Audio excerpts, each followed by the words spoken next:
إن الحمد لله نحمده ونستعينه ونستغفره ونؤمن به ونتوكل عليه ونعوذ بالله من شرور أنفسنا ومن سيئات أعمالنا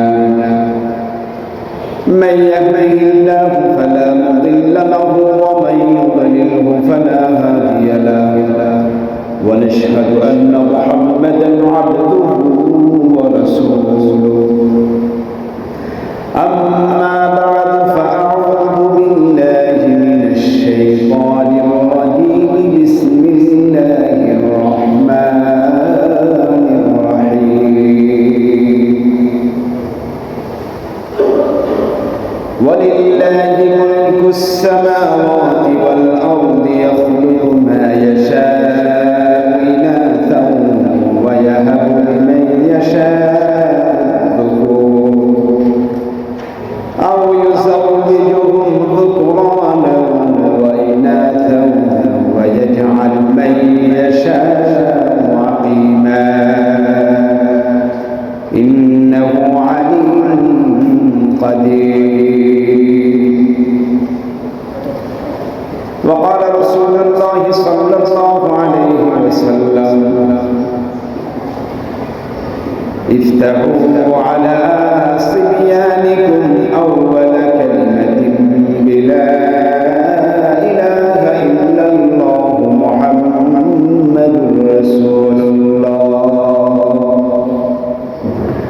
وقال تعالى إن الله وملائكته يصلون على النبي يا أيها الذين آمنوا صلوا عليه وسلموا تسليما.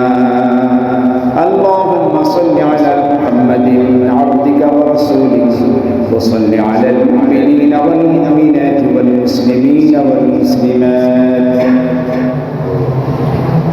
بلغ العلا بكماله كشف الضجى بجماله حسنة جميع خصاله سلموا عليه وآله. আলহামদুলিল্লাহ আজ বারে জুমা 19শে জমাতুল উলা 7 অগ্রহায়ণ 22শে নভেম্বর পবিত্র জুমার দিন আল্লাহ পাক আমাদেরকে দিনের জন্য ইসলামের জন্য রব্বুল ইজ্জতের শাহী দরবারে শুকরিয়া ও তিনি তার গোলামি করার জন্য জুমা নামাজ আদায় করার জন্য তারপরে এনেছেন আবার শুকরিয়া আদায় করি আলহামদুলিল্লাহ। পূর্ব ঘোষিত বিষয়বস্তু হল সন্তান বাবার কাছে বারোটি হক সন্তান পায় সন্তান বাবা মা থেকে 12টি হক রয়েছে। বাবা মা এই 12টি হক সন্তানের উপরে দায়িত্ব পালন করাটা বাবা মা হিসেবে সে একজন দায়িত্বশীল। এই বিষয়ের উপরে সংক্ষিপ্ত 2-4টা কথা বলবো ইনশাআল্লাহ। আলোচনা করে আল্লাহ পাক আমাদেরকে সহজ বুঝার মতো এবং আমলের মতো তৌফিক দান করুন বলি আমি। 12টি বিষয়বস্তু 12টির নাম বলি, তারপরে এক একটা করে সংক্ষিপ্ত 2-4টা কথা বলবো ইনশাআল্লাহ। বিষয় যদিও বড় আলোচনা, সময় কম। আল্লাহ সন্তান ভূমিষ্ঠ হওয়ার পরে 12টি হক বাবা মায়ের জন্য সন্তানের উপরে। 1 নম্বর সন্তানের ডান কানে আযান বাম কানে ইকামত। 2 নম্বরে তাহনিক করা। 3 নম্বরে বরকতের দোয়া করা। 4 নম্বরে আকিকা করা। 5 নম্বরে সুন্দর একটি নাম রাখা। 6 নম্বরে তারবিয়ত শিক্ষা দেওয়া। 7 নম্বরে সুশিক্ষায় শিক্ষিত করা। 8 নম্বরে সমানভাবে বেঁচে থাকা, বাবা মা বেঁচে থাকা অবস্থায় সন্তানের প্রতি সমানভাবে সম্পদ বন্টন করা। তারপরে 9 নম্বর বিবাহের উপযুক্ত হলে বিবাহ করিয়ে দেওয়া। 10 বিবাহের ক্ষেত্রে বা যে কোনো বিষয়ের ক্ষেত্রে সন্তানের বিবাহের ক্ষেত্রে সন্তানকে প্রাধান্য দেওয়া মতের বিষয়, মতামতের বিষয়, সন্তানের গুরুত্ব দেওয়া, তার অধিকার, তার মতামতকে গুরুত্ব দেওয়া। 11 নম্বর বালেগ হওয়া পর্যন্ত ভর পোষণে দায়িত্ব পালন, বালেগ হওয়া পর্যন্ত। 12 নম্বরে বদদোয়া না করা, বিষয় বড় বিষয়, তারপরেও সংক্ষেপ যতটুকু বলা সম্ভব হয় করতে হবে। আল্লাহ, তাহলে সন্তান কয়টি হক বাবা মায়ের কাছে ভাই? বাবা মা হিসেবে দায়িত্ব পালন করতে হবে সন্তানের উপরে কয়টি? 12টি হক। আল্লাহ, 12টি হক পালন করার পূর্বে অল্প একটু কথা বোঝা। এই সন্তান পৃথিবীতে আসে নাই, কিন্তু পৃথিবীতে আসে নাই মনে করেন আসার পূর্বেই এই সন্তানের একটা দাবি থাকে যে আমি একজন ভালো নেককার সুসন্তান হওয়ার জন্য আমার 2টা জিনিস লাগে। কয়টা জিনিস? 1 নম্বরে হলো আমার বাবা মা ভালো হওয়া, আমার মা ভালো হওয়া। কি ভালো হওয়া? এটা 12টা আগে, এটা আমি ভূমিকা। তাহলে বাবা মা ভালো হওয়া, সন্তান ভালো হওয়ার জন্য ভূমিকা শুরু যে তার সে কি চায়? ভালো একটা মা চায়। কি চায়? ভালো একটা মা চায়। আর আল্লাহ রাসূল সাল্লাল্লাহু আলাইহি ওয়াসাল্লাম ভালো একটা মা যে চায়, সন্তানের আকাঙ্ক্ষা এটা। যদিও পৃথিবীতে আসে নাই ভালো সন্তান হওয়ার জন্য, সে ভালো একটা মা চায়। আর আল্লাহ রাসূল সাল্লাল্লাহু আলাইহি ওয়াসাল্লাম এই সম্পর্কে রাসূল বলেছেন তুনকাহুল মারআতু লিআরবাঈন। রাসূল বলে পুরুষকে বলে বিবাহ করার জন্য ভালো সন্তান পেতে হলে তোমাকে 4টি গুণে গুণান্বিত মেয়েকে দেখে 4টে গুণ দেখে বিবাহ করতে হবে। কয়টা গুণ? তুনকাহুল মারআতু লিআরবাঈন, 4টে গুণ বিশিষ্ট মহিলাকে বিবাহ করা। 6টা শর্ত, 6টা হকের আগে কিন্তু কথা খেয়াল রাখতে হবে। লিমানিহা, 1 নম্বর তার সম্পদ দুনিয়ায় আছে কিনা দেখো। বলে হাসাবিহা, তার বংশ দেখো, মেয়ের বংশ দেখো। এগুলো কথা একটা বলতে গেলে বহুত সময় লাগে। বলি জামালিহা, ওই মেয়ের সৌন্দর্য দেখো। বলি দীনহা, তার দিনদারিত্ব দেখো। বংশ ভালো না, চেহারা ভালো না, অর্থ ভালো না, কিন্তু দিনদারিত্ব পাওয়া যায়। রাসূল বলে কোনটা যদি পাওয়া না যায়, দিনদারিত্ব দেখে দিনদারিত্বকে প্রাধান্য দিয়ে এই মেয়েকে তুমি বিবাহ করো, তাহলে সন্তানাদি ভালো হবে। এর একটা যে সন্তান ভালো মা চায়, 2টা জিনিস। এখন ভালো মা চায়, ভালো মাটা পেলাম হাদিসের মাধ্যমে। আর একটা জিনিস, যখন স্বামী স্ত্রী বিশেষ সাক্ষাতে যায়, সুসন্তান ভালো সন্তান হওয়ার জন্য সন্তানের আরো একটা দাবি, সেটা হলো বিশেষ সময়ে নিজের খায়েশ পূরণের সময় বংশ বিস্তার লাভ করার জন্য যেই আগত সন্তানাদি আসবে, ওই সন্তান ভালো হতে হলে আল্লাহ রাসূল আরেকটা দোয়া শিক্ষা দিয়েছে, আল্লাহুম্মা জান্নিবনাশ শাইতান ওয়া জান্নিবনাশ শাইতানা মা রাযাকতানা। কি দোয়া? যদি আরবি কেউ করতে না পারে, মনে এটা তরজমা করে নেব বাংলায়, সমস্যা। হে আল্লাহ, আমি এবং আমার স্ত্রী, স্বামী স্ত্রী উভয়কে এই বিশেষ মুহূর্তে শয়তানের ওয়াসওয়াসা হইতে, কুমন্ত্রণা হইতে আমাদের হেফাজত করো। স্বামী স্ত্রীকে হেফাজত করো। দোয়ার অর্ধেক হলো। আরেকটা ওয়াজান্নিবনাশ শাইতানা মা রাযাকতানা, এবং আমাদের বিশেষ সাক্ষাতে যেই সন্তান, যেই পুরুষগত সন্তান আসবে, ওই সন্তানকে শয়তানের ধোঁকা, কুমন্ত্রণা, ওয়াসওয়াসা হইতে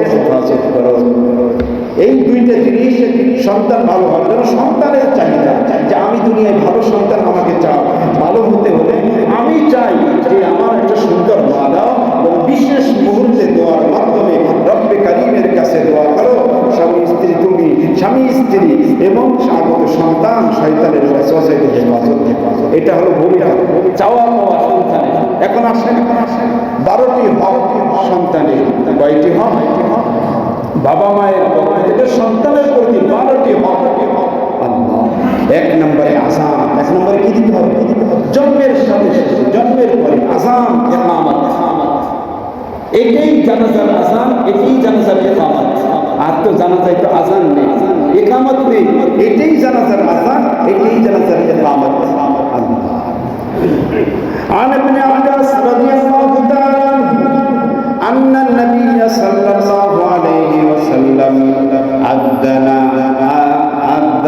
في أذن الحسن بن علي يوم ولد وأقام في أذنه اليسرى।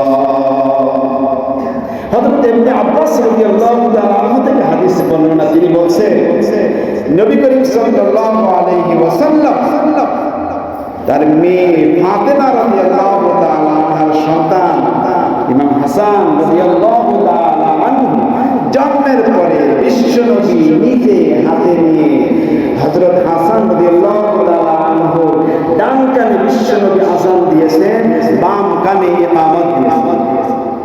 কে দিয়েছেন? বিশ্বনবী। তাহলে এই যে বাবা মা সন্তানের প্রতি 12টি হকের প্রথম হক হলো জন্মের সাথে সাথে নিজে না পারি যে পারে তাকে দিয়ে কোলে নিয়ে আস্তে, জোরে মাইক রাখবে না, কোলে নিয়ে কোনো মতে কানের কাছে আস্তে ডান কানে আযান হবে। হুবহু অন্য হাদিসে আছে বিসসালাত, নামাজের আযানের মতো আযান। প্রত্যেকটা শব্দ লক্ষ্য থাকবে ঠিক আযানের মতো। ডান কানে আযান, বাম কানে ইকামত। রাসূলের হাদিস আযানা ফি উযুনিল হাসান ইবনে আলী, হযরত আলী রাদিয়াল্লাহু আনহু ছেলে হাসানের কানে আযান দিয়েছেন বিশ্বনবী। ওয়া আকামা ফি উযুনিহিল ইসরা, ইসরা মানে বাম কান, বাম কানে বিশ্বনবী ইকামত দিয়েছেন। তাহলে এটা আমাদের বাবা মা পক্ষ থেকে সন্তানের প্রাপ্য না, কিন্তু এই প্রাপ্য আমরা আদায় করি। জন্মের সাথে সাথে কালিমার তালকিন হচ্ছে তার কানে, আল্লাহর একত্ববাদ, রাসূলের উপরে রাসূলের দাওয়ার সাক্ষী তাকে দেওয়া হয়েছে। জন্মের পরপরই তারপরে ইমানের বীজ বপন করা হলো। আজ হয় না বলে নাস্তিক হয়, মুরতাদ হয়, ইসলামের বিরুদ্ধে কলম ধরে, ইসলামের বিরুদ্ধে কথা বলে, উলামায়ে কেরাম কোরআন সুন্নাহর বিরুদ্ধে কথা বলে। একটাই কারণ যে তার ভিতরে ইমানের বীজ বপন করা হয়নি। সময় এক একটা নিয়ে এত সময় নিয়ে পারা যাবে না, সময় আমাকে বলতে দিবে না। 2 নম্বরে তাহনিক করা। 2 নম্বরে কি? তাহনিক করা। তাহনিক। আল্লাহ। হযরত আয়েশা সিদ্দিকা عن عائشة رضي الله تعالى عنها قالت أن رسول الله صلى الله عليه وسلم হযরত আয়েশা রাদিয়াল্লাহু তাআলা আনহা বলেন বিশ্ব নবী সাল্লাল্লাহু আলাইহি ওয়াসাল্লামের কাছে ইউতা বিসমিয়া, তার কোলে সন্তানকে দেয়া হলে একটা বাচ্চা রাসূলের কোলে দিলে রাসূল সাল্লাল্লাহু আলাইহি ওয়াসাল্লাম ইউবাররিকুহুম, হাদিসের শব্দটা এইভাবে ইউবাররিকুহুম, তাকে বরকতের দোয়া করতেন। কিসের দোয়া? বরকতের দোয়া। আল্লাহ এই সন্তানকে শারীরিক সুস্থতা রেখে হায়াতের মধ্যে হায়াতের বরকত দাও, ইমানি বরকত দাও, আমলি বরকত দাও, যেন জীবিত দীর্ঘজীবী হয়ে ইমান এবং আমলের মধ্যে বরকত দিতে পারে। সুবহানাল্লাহ। বলবো তাহারিসের মধ্যে 2টা শব্দ, তো শব্দ একটা তো চলে গেল। বরকতের দোয়া, এটাও 12টার একটি। আর একটা হলো রাসূল তাহনিক করতেন। তাহনিক কি করতেন? তাহনিক। 12টি আর একটি হলো তাহনিক করা। তাহনিক কি?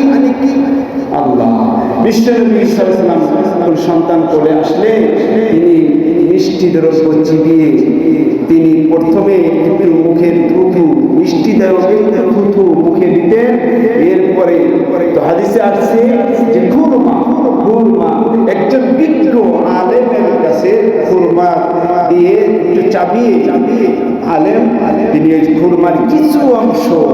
অংশ তার মুখে, টাড়ায় বলেন, তালুতে বলেন, একটু লাগাই দিন।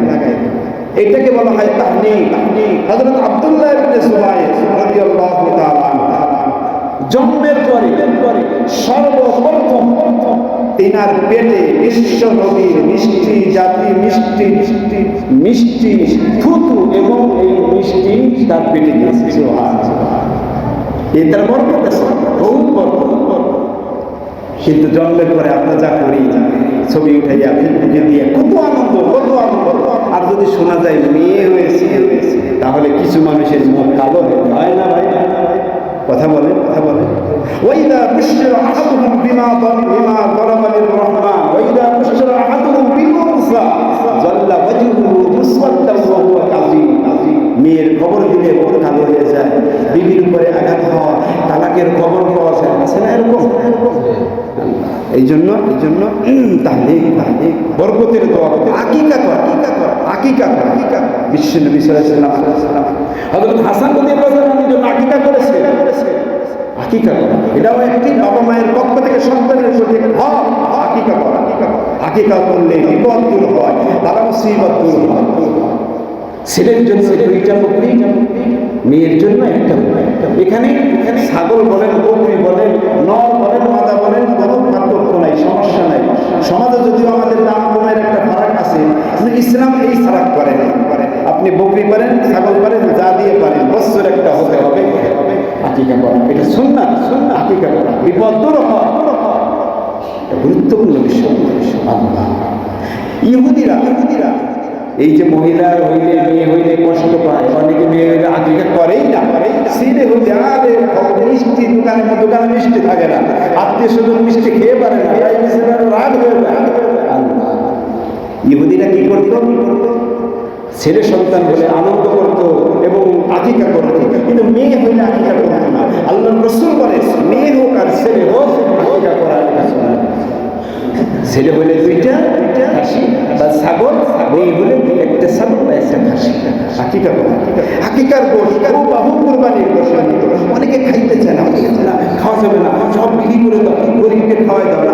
আকিকা একটা সুন্দর খাওয়ান, একটা মজাদার খাওয়ান, শরীয়তে এসেছে ভালো খাওয়ানোর হতে পারে না বললেই চলে।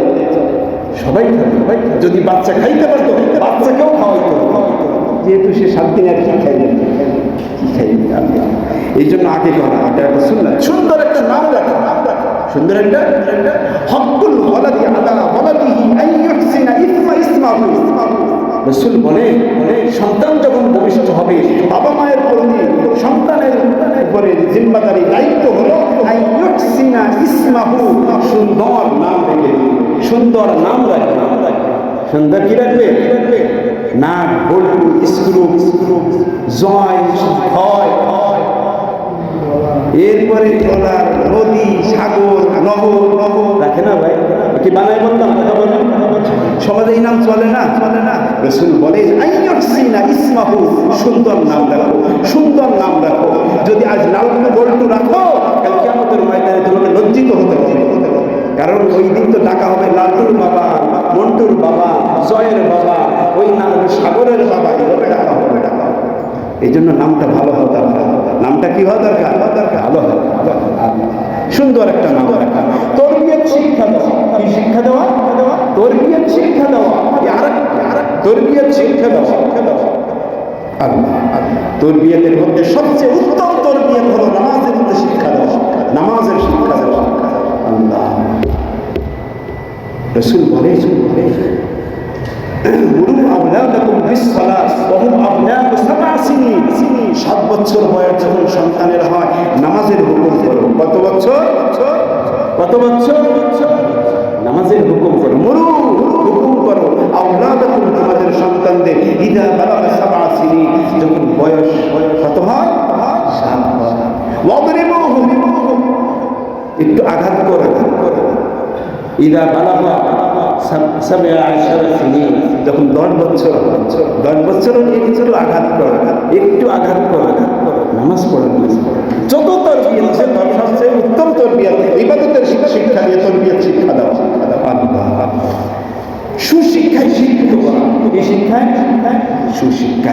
দুনিয়ার শিক্ষার বিরোধিতা করি না, দুনিয়ার শিক্ষা সুশিক্ষা বলতে চাই না। দুনিয়ার শিক্ষা গাইডেছে, প্রয়োজন আছে। সন্তান দুনিয়ার শিক্ষায় শিখবে, শিক্ষিত হবে, উকিল হবে, ব্যারিস্টার হবে, ডাক্তার হবে, মোহরি ইত্যাদি দুনিয়া হবে। ভালো না হলে চিকিৎসা পেয়ে দিবে, কে উকিল মোহরি কাজ করবে, এটাও দরকার আছে। সুশিক্ষা বলতে কি বলতে, দ্বীনি শিক্ষা, ধর্মীয় শিক্ষা, কোরআনের শিক্ষার যে উত্তম কোন সুশিক্ষা হতে পারে? খায়রুকুম মান তাআল্লামাল কুরআন ওয়া আল্লামা। সুশিক্ষা কাকে বলে? ধর্মীয় শিক্ষা, কোরআনের শিক্ষা, এটাই সুশিক্ষা। যেই শিক্ষা অর্জন বাদ দিয়ে দুনিয়াবী শিক্ষা করলে তাতে পথভ্রষ্ট হওয়ার সম্ভাবনা আছে। কিন্তু দুনিয়ার শিক্ষার পাশাপাশি যদি ধর্মীয় শিক্ষা থাকে, পথভ্রষ্ট হওয়ার, খারাপ হওয়ার সম্ভাবনা আল্লাহ সমানভাবে সম্পদ বন্টন করা। এখন বলতে পারেন কেন সমানভাবে কেন? সন্তান তো পাবে 2 টাকা, মেয়ে পাবে 1 টাকা, সমানভাবে কি হয়? বাবা মা জীবিত থাকতে মাসআলা শুনি, ফরজ কিন্তু মরার পরে হয় ফরজ। জীবিত থাকতে ফরজ হয়, মরার পরে হয় ফরজ, 2 ভাগ আর 1 ভাগ। কিন্তু জীবিত থাকতে যদি বাবা মা সন্তানকে সম্পদ দিয়ে যায়, সমানভাবে দিতে হবে। 5 লক্ষ টাকা রেখে গেলে 5 ছেলে থাকলে 1 লক্ষ টাকা করে পাবে, মেয়ে থাকলেও 1 লক্ষ পাবে। এটাও একটা বড় কাজ আল্লাহ। এই জন্য সমান জমি বন্টন করা, এটা বাবা মায়ের সন্তানের উপরে হক। কম বেশ দিলে আল্লাহর কাছে জবাব দিতে হবে। পরে দিলে ভালো হয়, সময় পেলে। তারপরে বিবাহ সময় হলে, উপযুক্ত হলে বিবাহ করে দেওয়া, এটাও বাবা মায়ের জিম্মাদারি সন্তানের আল্লাহ। এই জন্য মতামতকে প্রাধান্য দেওয়া। সন্তান, মেয়ে সন্তান বালেগা হয়েছে, বুঝমান হয়েছে, স্ট্রিট হয়েছে, তার একটা মতামতের প্রাধান্য দেওয়া। যেখানেই মনে চায়, এটাও হাদিসের পাতের মধ্যে আসছে, সাহাবাদের মধ্যে, কিন্তু এখন বলার তো সময় নেই। কিন্তু নিচুইট হলে, বালেগা হলে তাদের মতামতকে প্রাধান্য দেওয়া, একটু মতামত নেওয়া, পরামর্শ মনে চাইলেই যেখানে মনে চায় সেখানে বিবাহ না দেওয়া, একটা মতামত নেওয়া। এটাও সাহাবাদের থেকে ঘটনা আছে, হাদিসে পাকের মধ্যে আসছে। তারপরে বালেগ হওয়া পর্যন্ত খোরপোশের দায়িত্ব, জিম্মাদারি বাবা মা। বালেগ হওয়া পর্যন্ত এটাও একটা বাবা মার প্রাপ্য সন্তানের, বাবা মার যে বালেগ হওয়া পর্যন্ত তার খাওয়া দাওয়া, পোষণ, কাপড় চুপড়, চিকিৎসা, সবকিছু এটা বাবা মার জিম্মাদারি। কিন্তু বালেগ হয়ে যাওয়ার পরে আর বাবা মার উপরে ফরজ না। যেটা করে আমাদের প্রতি বাবা মা, এটা হলো বেশি দয়া করে। কিন্তু শরীয়ত করে 12 বয়স বালেগ হওয়া পর্যন্ত বাবা মায়ের জিম্মাদারি, সন্তানের দায়িত্ব হয়। আল্লাহ সন্তানের জন্য বদদোয়া না করা। 12 নম্বর, সন্তানের জন্য বদদোয়া না করা। এবং সন্তান পৃথিবীতে আসলে সময় মতো তাকে উপযুক্ত কালিমা শিক্ষা দেওয়া।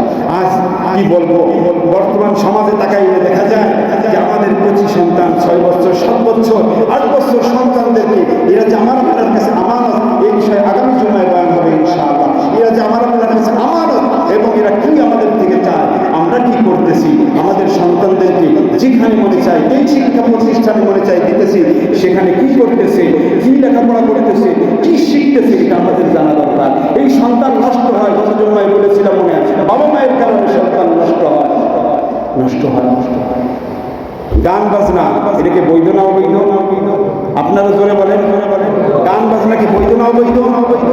শিক্ষা প্রতিষ্ঠান আমাদের সমাজে এরকম আছে কিনা যেখানে সন্তানদেরকে গান বাজনা শেখায়? কথা বলে না।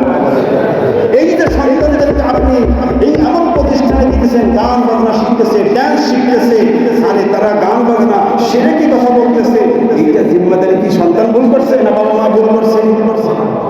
এই বিষয়ের উপরে আগামী জুমায় বয়ান হবে ইনশাআল্লাহ। এই জন্য এখন ডিসেম্বর আসতেছে, জানুয়ারি নতুন বছর শুরু হবে। এই সন্তানদের কি করবেন, এই জিম্মাদারি আছে, এটা বোঝা দরকার। আল্লাহ পাক আমাদের তৌফিক দান করুন। আগামী জুম্মা পর্যন্ত বাঁচার তৌফিক দিন ইনশাআল্লাহ। এই বিষয়ের উপরে আগামী জুমায় বয়ান হবে। আল্লাহ পাক আমাদেরকে হায়াত দারাজ করুন। যা কিছু আলোচনা হলো আমল করার তৌফিক দান করুন। আমিন। ওয়া আখিরু দাওয়ানা আলহামদুলিল্লাহি রাব্বিল আলামিন। আসসালামু আলাইকুম ওয়া রাহমাতুল্লাহি ওয়া বারাকাতুহু।